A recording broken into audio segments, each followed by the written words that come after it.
Hi, welcome to my channel once again. Today's class is going to be on mixed economic system. So in the class, we are going to learn the meaning of the mixed economic system or the definition, if you want to say it that way. And then we are going to also learn the advantages and disadvantages and what is in it for us. Why learn all this? So let's move straight to class. Welcome once again to my class or my channel, which is at Sylvia Hola, where economics is made very simple for every senior high school student and anyone interested in economics. So, as said in the introduction, we are going to treat mixed economy. It is also known as the combined economy. So, mixed, as it suggests, that means something is mixed together or put together. Combined, as the name suggests, means something that's put together, right?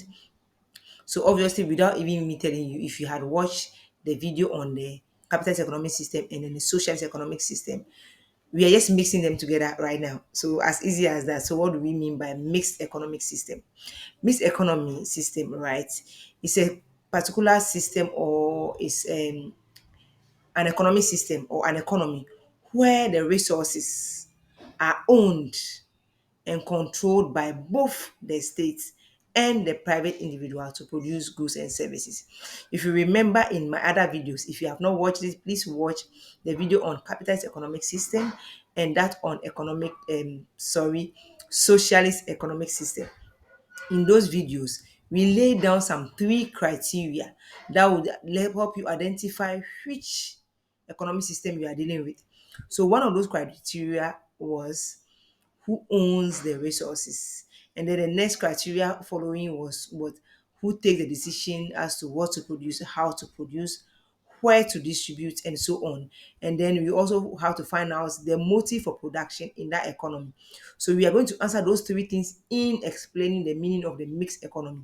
Once you're done, that means that we have gotten a definition of what we mean by mixed economy. So I've said earlier that mixed economy, right, is an economy whereby the resources are owned and controlled by both the states and the private individual. So it means we are combining both the socialist economic system with the capitalist economic system, whereby in the socialist economic system, resources are owned by the state, and under the capitalist economic system, it is owned by the private individual. So in this case, we are mixing them together, what we are calling a mixed economy, which means that in this economy, the resources are owned by both the states or the government and the private individual in the production of goods, words, and services. We also want to find out who take the decisions in this economic system, which is the mixed economic system or the command economy, which is another name for the mixed economic system.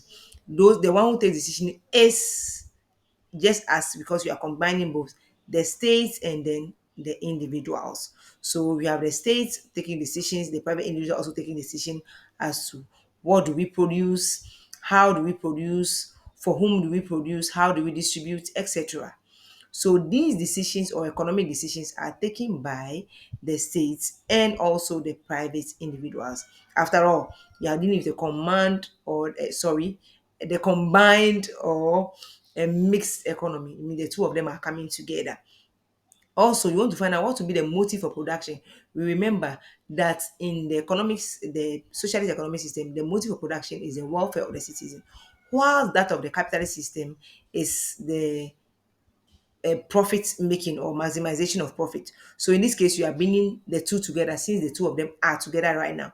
So which means that the motive for production in the mixed economic system is profit making and also welfare. The profit making comes from the capitalist economic system, and then the welfare of the citizen also comes from the socialist economic system. So as we said, in this economy, you have the resources being owned and controlled by both the private and the public sector. So you see that we want to decide how prices are put up or price are determined.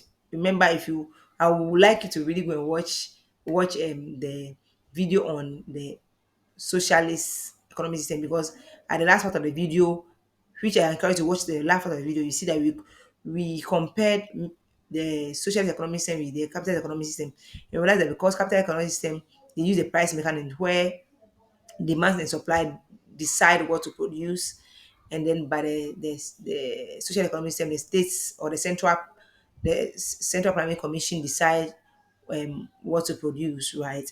So in this situation, you see that because they are mixed, you will see that the price mechanism in deciding what to produce, at the same time, the states also deciding what to produce.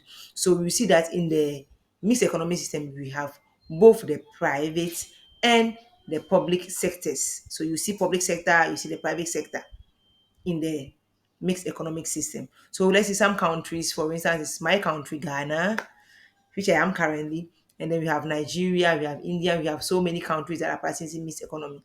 So just find out more, just Google what are some of the countries that are practicing mixed economy. So you find most of them. And these are the criteria that tells you that it is a mixed economic system.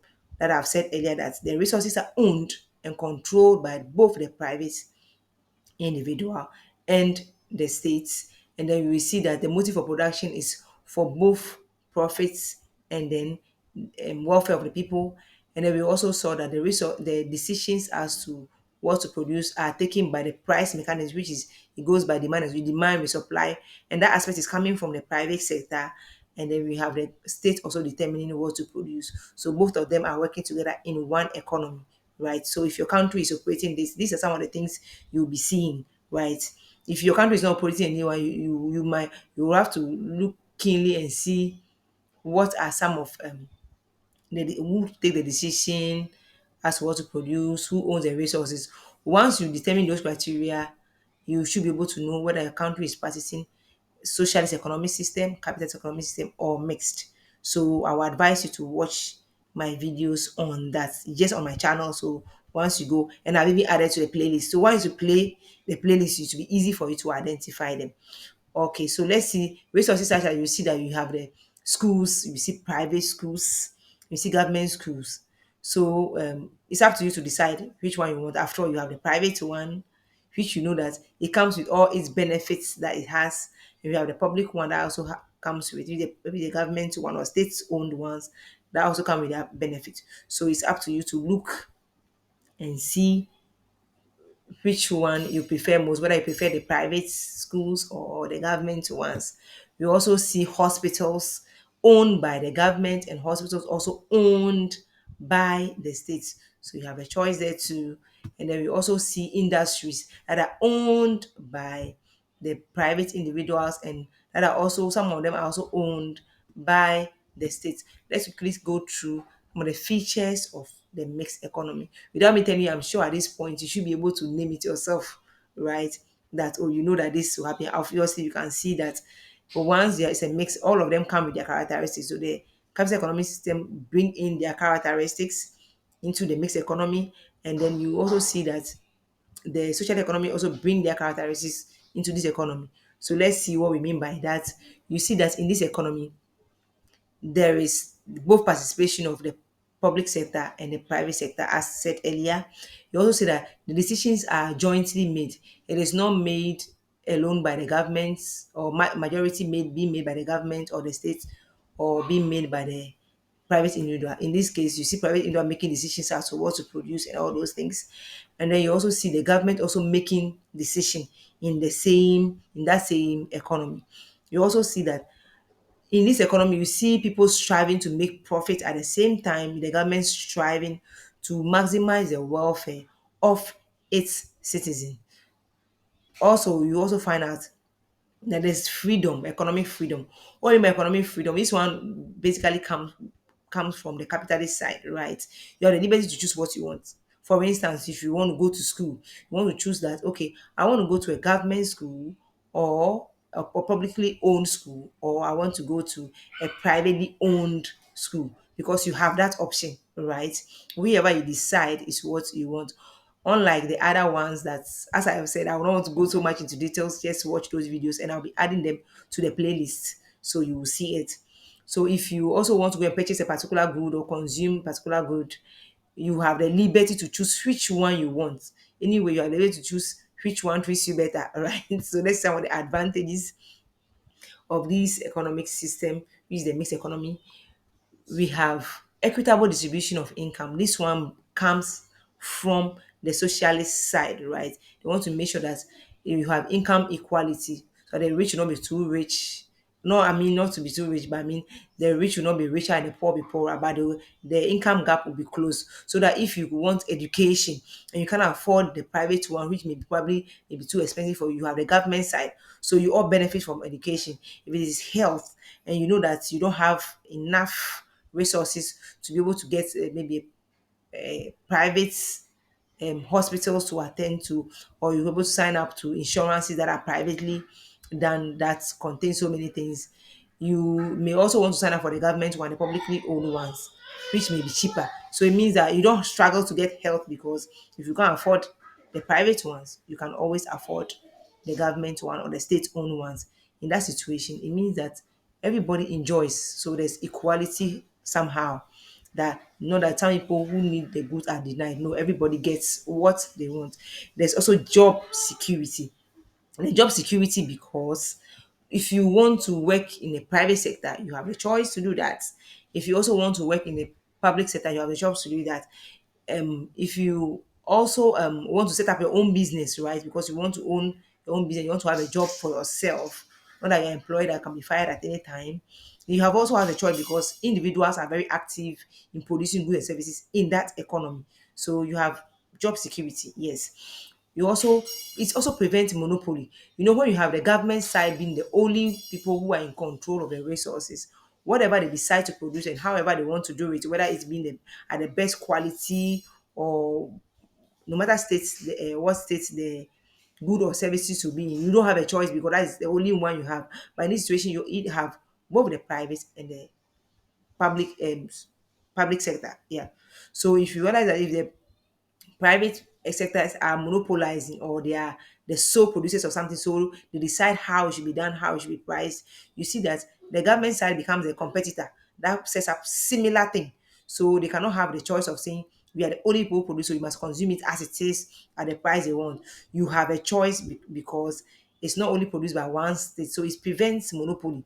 So that term monopoly, as I said in my previous video, which I advise you to watch, is that you will see that it's not only one person. Monopoly means that you are the sole producer, the only one producing that thing. If you stop producing it, people, consumers lose that product, because you are the only one. And you decide how to price it, you decide how it's supplied, you decide how to produce the quality of it all by yourself. But in this situation, you have both sectors, right? So you have that same good that a particular sector, if the public sector is producing it, the private sector can come in and compete with it. For instance, let's take for instance, you have electricity. If it's solely regulated by the states, right, where power can go off at any time or something like that, then the private sector can come in and bring solar panels and all other forms of energy, electricity, or forms of electricity that you can get. So if you don't want the public one that may disappoint you sometime, then you fall on the private side to be able to get your electricity generated. It's no more someone who owns it. Same for water. If you know that the supply of water can go off at any time, if you are living in my part of my part of the world, right, you will see that you have other options of doing your own borehole, where you can have the supply of water, which is done privately by private individuals that you can contact for them to do for you. So that monopoly thing is not existent, right? If it even is existent, it's very, very minimal. After all, if you see as an individual, you even see that becomes an opportunity for you as an individual or as an economic student, right? You see that that particular sector is not really exploited, because a particular sector has monopolized it. You can come in as a producer, a private producer, to break that monopoly, and that you can guarantee that you get enough consumers, because um, you always have people who want to have choices, right? Okay, so let's move to the next advantage, which is that it encourages private initiatives. And this one comes in from the capitalist side, right? Because this is a mixed economy. You see the capitalist side inside, where you have the choice to decide what to produce as an individual, as long as it is legal, right? You know, as you live in a country, you must abide by the rules of the country. So once it is legal, it means that you can think of, be innovative, be creative as an individual, produce whatever you want, and then you're going to make sure that once you work hard, you're going to make a profit. After all, You want to make profits, and then profit making is part of this economy, right? Coming from the capitalist side. Let's The other one too is that there is freedom of choice. Freedom of choice. So you see that I said it prevents monopoly. So it's not like you have only the government schools that are existence. No matter how they offer their services, probably you don't like and you don't have a choice because that's the only one existing. Or it could be that it's the private sector that exists in maybe as for instance in the education sector, and then you don't have any choice than to stick to that, because no matter how you are treated, that is what you have. You don't have a choice. In this case, you have a choice because you either use the private one, or you either use what um the public one. So you have great choice in consuming of goods. You have choice which one should you want to consume, the public one or the private one. So this economy is so relaxed like that you have so many choices to go around with, right? Now let's see some few disadvantages of it. If you have advantage, always you have a disadvantage. Let's see. You see that in this economy you have emphasis on profit. You know that because the capitalist economy are working hard to make profit, obviously the government institution will not want to stay without making profits.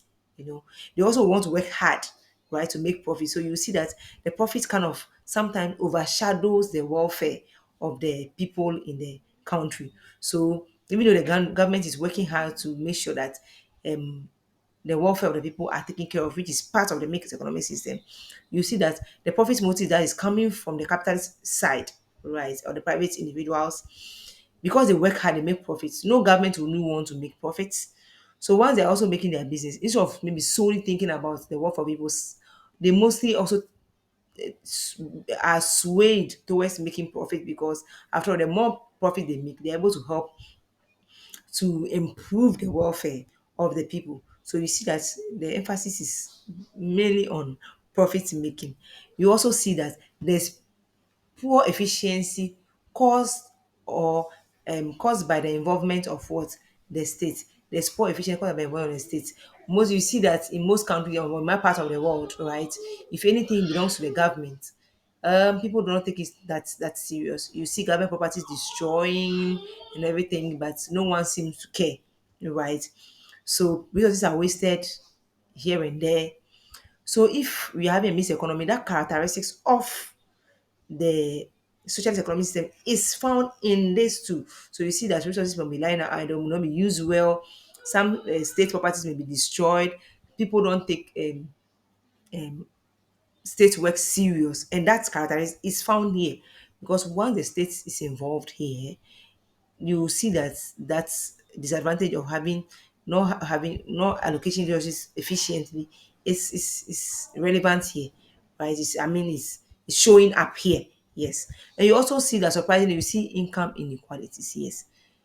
Let's be honest, you will see that in most countries, right, the things that belong to the private sector are seriously taken care of and are done very well, right?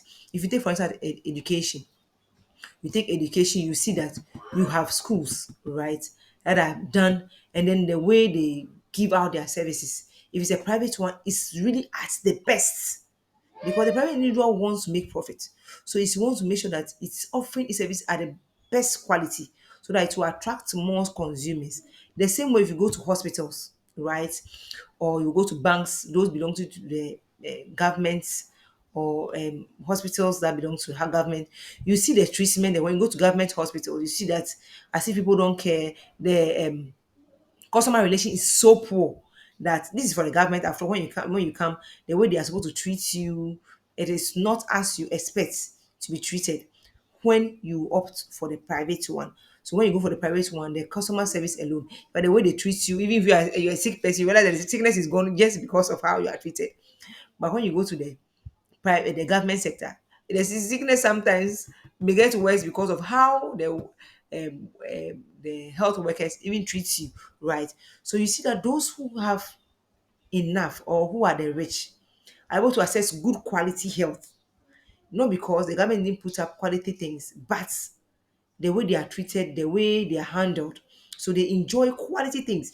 Even in education, they enjoy quality ones. In security, they're able to enjoy quality ones because you can afford private security. You can get enough security as you want. unlike the police that is for everyone. Sometimes you see injustice in the police, right? But if you acquire the security privately, you have as if you have kind of full time loyalty to you because they are paying for it, and the company or the producer that is offering that services want the best quality offered, right?